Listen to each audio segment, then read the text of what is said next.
Hello mga kapudi, para sa bidyong ito, meron na naman tayo iti-taste test na chichirya. So ito nga guys yung mga unfamiliar na snacks na nabibili sa merkado ngayon. And gawan natin siya ng review. So ito nga guys yung OK Yum Shots. Yum Shot with snack. Cheese flavor. Ito siya oh. Ito yung kanyang packaging. So impression nito, nagkakalaga lang siya ng 10 pesos. And sobrang excited na ako guys na matikman to kung approve ba siya sa panglasa ko. Kaya tara, taste test natin. Ito na, tara. Na-excite ako guys na tikman to. Ang ganda ng kanyang packaging. No? Very eye-catchy yung kanyang packaging.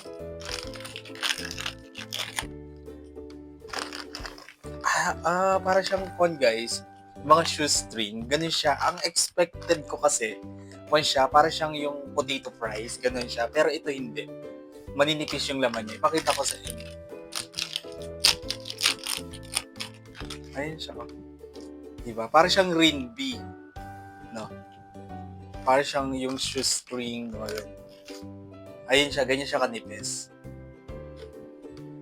Tara. Taste test na natin. Lasang-lasa yung pagka-cheese niya. Masarap siya guys ha.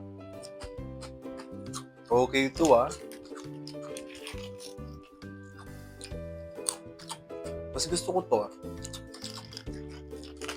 Masarap siya. Unang tingin ko lang napawaw na yung dila ko kagad.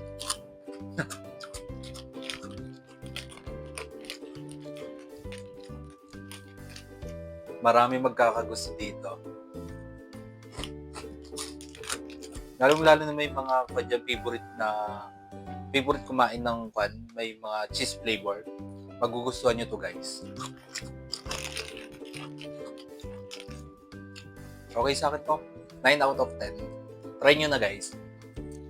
I'm sure most of you magugustuhan to. Sobrang love ko siya. Gusto ko yung lasa niya. Approve!